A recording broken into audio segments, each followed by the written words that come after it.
आप देख रहे हैं यूआर टीवी। चलिए सुनते हैं आज की कहानी। प्रसिद्ध कहावतें। भिखारी क्या मांगे भिखारी से। रमजान का महीना था, चारों ओर खुशी का माहौल था। लोग अपने अपने घरों से निकलकर मस्जिद की ओर जा रहे थे। मस्जिद में जाने वाले लोगों का तांता लगा हुआ था। अजान की आवाज चारों ओर दूर दूर तक सुनाई पड़ रही थी। मस्जिद के सामने सड़कों के किनारे पर फकीर थे। कुछ सड़क के किनारों पर दोनों ओर बैठे थे, कुछ चहलकदमी कर रहे थे। मस्जिद के दरवाजे से भी कुछ भिखारी मस्जिद में आने तथा जाने वालों से भीख मांग रहे थे। अन्य फकीरों से हटकर एक फकीर था जो मस्जिद के सामने सड़क पर चहलकदमी कर रहा था, अपनी धुन में अलमस्त। जिससे चाहा मांग लिया, जिससे नहीं चाहा नहीं मांगा। उसने देखा कि नगर बादशाह मस्जिद के बाहर खड़े हैं। वह फकीर उनके पास जाकर रुका। अभी आंखों से आंखें ही लड़ी थीं कि बादशाह उस फकीर का मकसद समझ गया।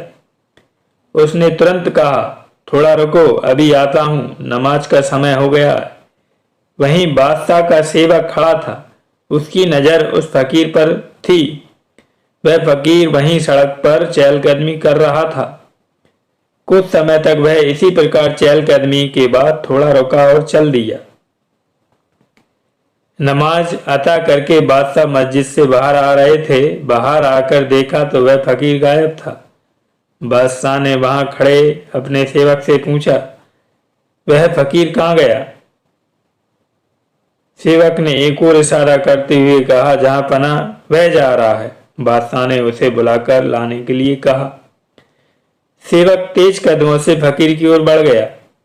बादशाह उसके जाने का कारण समझ नहीं सका। कुछ सोचने लगे। तब सेवक के साथ वह फकीर आ गया। बादशाह ने उससे सहज होकर कहा, मैंने आपसे कहा था कि नमाज का समय हो गया है, थोड़ा रुकिए।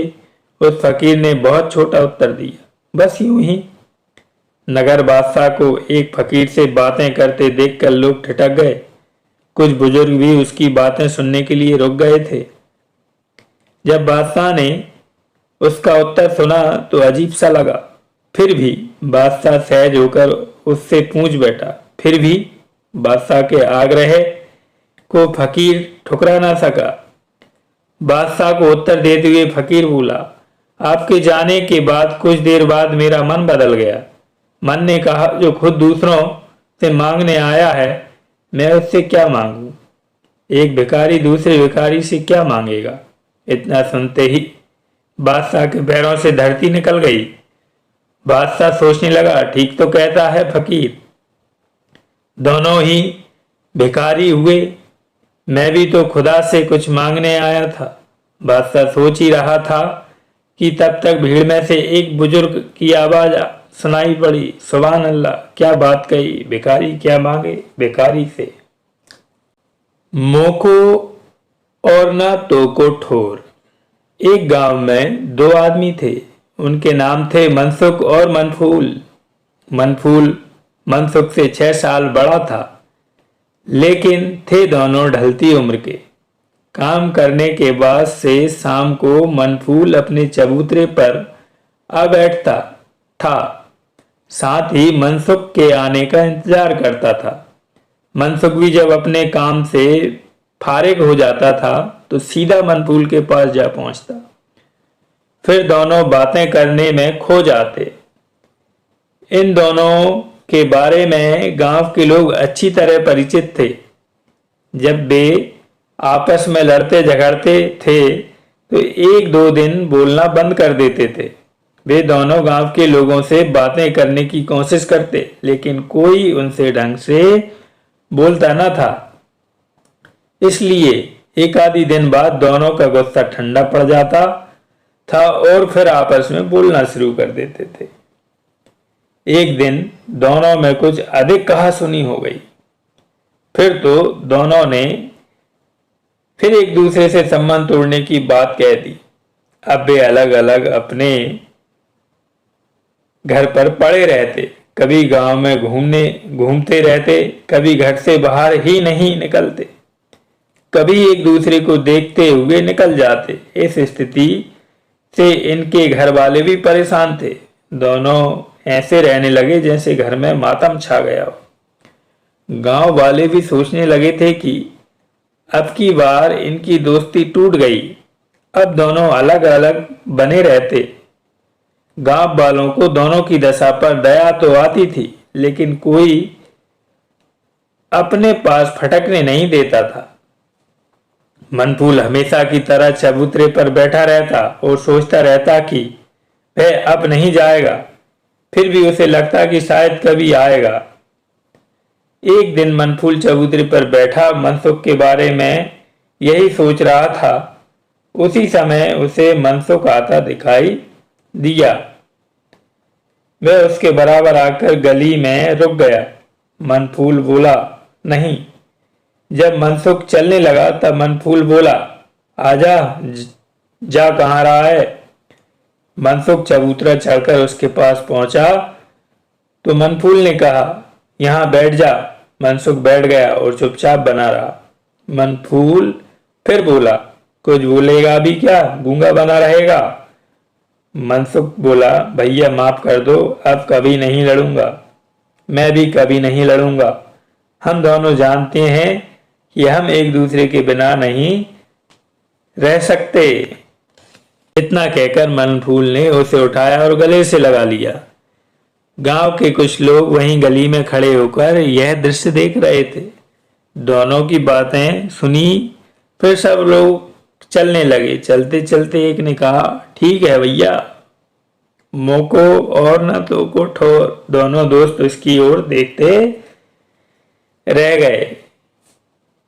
हाथ पांव की कायली, मुंह में मोछे जाए। एक आलसी आदमी था। उसका परिवार खाता पीता संपन्न था, इसलिए वह काम पर भी कभी कभी जाया करता था। जब भी जाता था 2-4 घंटों से अधिक दुकान पर नहीं बैठता था। वह खाने पीने में चुस्त था, लेकिन अपनी देखभाल करने में बहुत आलसी था। कपड़े तो उसकी पत्नी और लड़के धो देते थे, लेकिन सिर के केस और दाढ़ी मूछों के रख रखाव में बड़ा लापरवाह था। वह सिर के बाल तो देर सवेर बनवाता रहता था, लेकिन दाढ़ी मूछें बनवाने के मामले में बहुत आलसी था। फिर भी दाढ़ी सिर के बालों के साथ बनवा लेता था, लेकिन मूछ कई महीनों बाद बनवाता था। वह भी घर के लोगों को बहुत कहना सुनना पड़ता था। तब एक दिन वह खाना खाकर घर से निकला। उसके यहाँ रिश्तेदार आए हुए थे। वे बाहरी चबूतरे पर बिछी चारपाई पर बैठे थे। घर तथा कुछ मोहल्ले के लोग भी बैठे थे। सब लोग उसका चेहरा ध्यान से देख रहे थे। उसकी मूंछों में नीचे की ओर चावल का बहुत छोटा टुकड़ा लगा था। पीली दाल के भी छोटे छोटे 2 टुकड़े चिपके हुए थे। 2-1 लोग उसकी मूंछों के हालात देखकर हंस रहे थे। उसके चाचा भी वहीं बैठे थे। वे उससे बोले, घर के सब लोग इसको समझा समझाकर हार गए। दुनिया में जाता है, नाई के पास जाने में इसके पैर टूटते हैं। दाढ़ी और सिर के बाल भी बड़ी मुश्किल से बनवाता है। फिर भगवान ने इसको हाथ दिए, हाथ से मूछें नहीं संवार सकता। वहीं उसके ताऊ भी बैठे थे। उससे भी चुप नहीं रहा गया। उसने कहा, भैया, असली बात यह है, हाथ पांव की कायली, मुंह में मोछें जाए। मोहल्ले का काका बोला, ठीक कहते हो तुम, इसमें कुछ भी झूठ नहीं। पिटोरे से तो उपले ही निकलेंगे। एक अहीरों का गांव था। उसमें एक युवक था। उसकी चोरी करने की आदत छुटपन से ही पड़ गई थी। वैसे तो इस प्रवृत्ति के 2-4 व्यक्ति और भी थे इस गांव में। उससे पूरा परिवार दुखी रहता था। चोरी चाकरी में जब उसका नाम आता था तो परिवार के लोगों की निगाहें नीची हो जाती थी। बड़ी बेइज्जती महसूस करता था वह परिवार। एक दिन वह कहीं से चोरी करके लाया लूटा माल घर ना लाकर कहीं बाहर छिपा आया। वह घर वालों से डरता था कहीं पोल ना खुल जाए, इसलिए वह घर नहीं लाया। इस माल के लूटने में उस गांव के 2 और व्यक्ति शामिल थे। रात को ही उन्होंने अपना अपना बंटवारा कर लिया था, लेकिन उनमें से एक चोर चंट था और वह उसका पीछा करता रहा और माल छुपाने की जगह को देखकर वापस चला गया। सुबह उस गांव में हल्ला मच गया कि पड़ोस के गांव में चोरी हुई है। एक दिन सैनिक उस गांव में घूमकर चले गए थे। कई दिनों बाद उसने बिठौरा के उपले हटाना शुरू किया। उसका पिता भी उस समय आ गया था। उसका पिता उसे उपले हटाते हुए देखता रहा। संयोग से उसका वह चोर साथी भी आ गया जिसने उस बिठौरे में माल छुपाते देखा था। जब बिठौरे के थोड़े उपले उठाने को रह गए तो उसके पिता को कुछ शक हुआ और वे समझ भी गए कि माल रखते हुए किसी ने देख लिया होगा। बाद में उसने माल निकाल लिया होगा। अंत में उसके बाप ने कहा, बेटा क्या ढूंढ रहे हो? बिठौरे से तो उपले ही निकलेंगे। इतना सुनते ही वे अपने बाप को आंखें फाड़कर देखता रहा। बनिया मित्र न वेश्या सती। एक बनिया था, उसके पड़ोस में एक गरीब आदमी रहता था। दोनों पक्के मित्र थे। पड़ोसी का मकान बहुत अच्छा बना हुआ था। वह उसके बुजुर्गों ने बनवाया था। उसकी आंखों में यह मकान खटकता रहता था।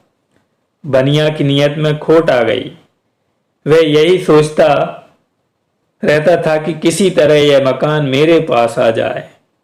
उसके लिए वह तरह तरह की तरकीबें सोचता रहता। बनिए का पड़ोसी बहुत सीधा था। वह अपने काम से काम रखता था। वह बनिए के अलावा किसी की संगत नहीं करता था और ना कोई बुराई थी उसमें। उसके और बनिए के बुजुर्गों की भी आपस में खूब पटती थी। पहले बनिए की तरह ही उसके बुजुर्गों की भी हालत अच्छी थी, लेकिन अब सब कुछ बदल चुका था। बनिया इसी चक्कर में रहता था कि किसी तरह पड़ोसी मित्र से और अधिक मेलजोल बढ़ाया जाए। बाजार में बनिए की कपड़े की दुकान थी। पहले जब उसका पड़ोसी उस रास्ते से निकलता था तो बनिए और पड़ोसी की बात हो जाया करती थी। अब बनिया अपने पड़ोसी को गद्दी पर बैठाकर जलपान कराया करता था। कुछ दिनों में दोनों खूब घुल मिल गए थे। कुछ दिन बाद पड़ोसी के लड़के का विवाह आया। उसके जुगाड़ के लिए वह चारों ओर फिरने लगा। उसके पास पैसे नहीं थे, इसलिए उसके चेहरे पर चिंताएं आती चली गईं। बनिए को मालूम था कि पड़ोसी के लड़के का विवाह है।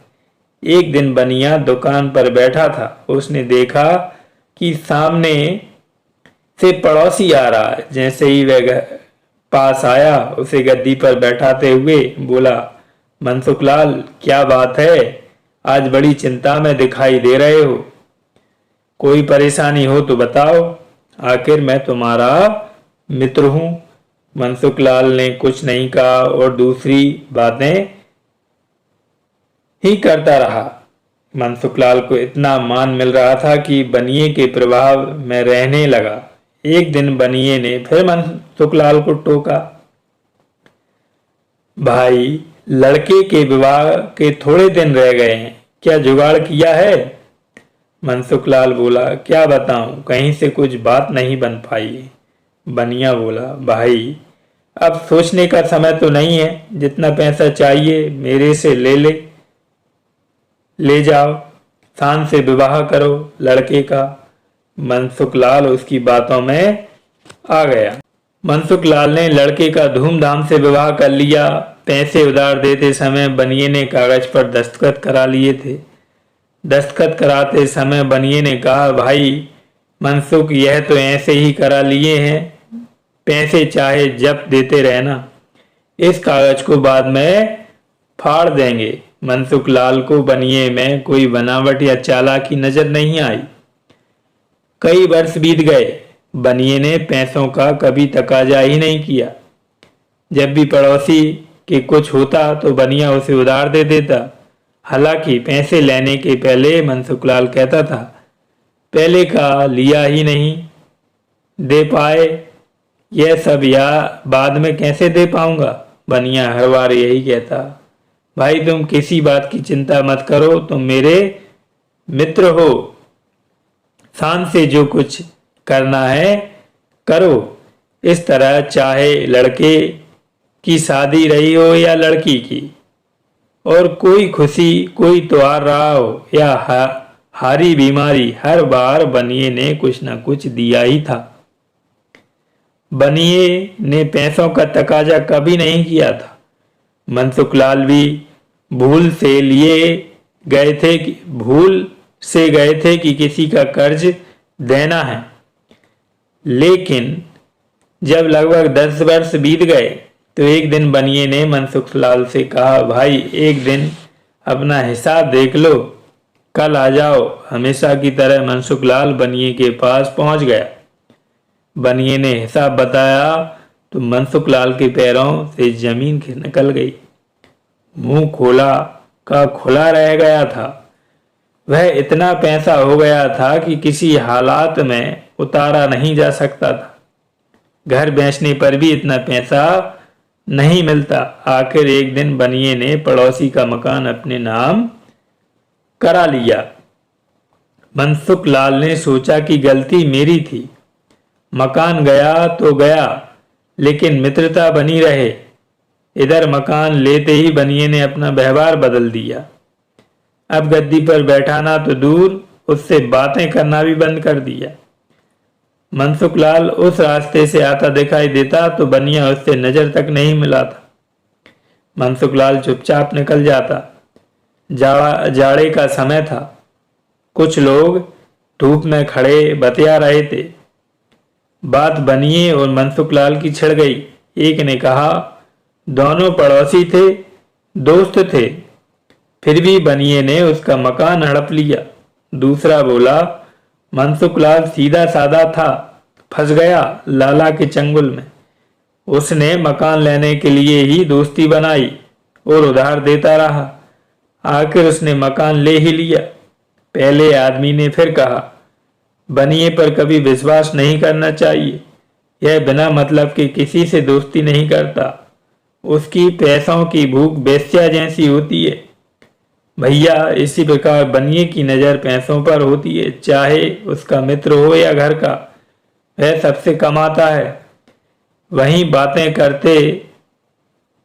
कर रहे लोगों में से एक ने कहा, हाँ भैया, ठीक कहते हो, संसार में बनिया मित्र न बेस्या सती।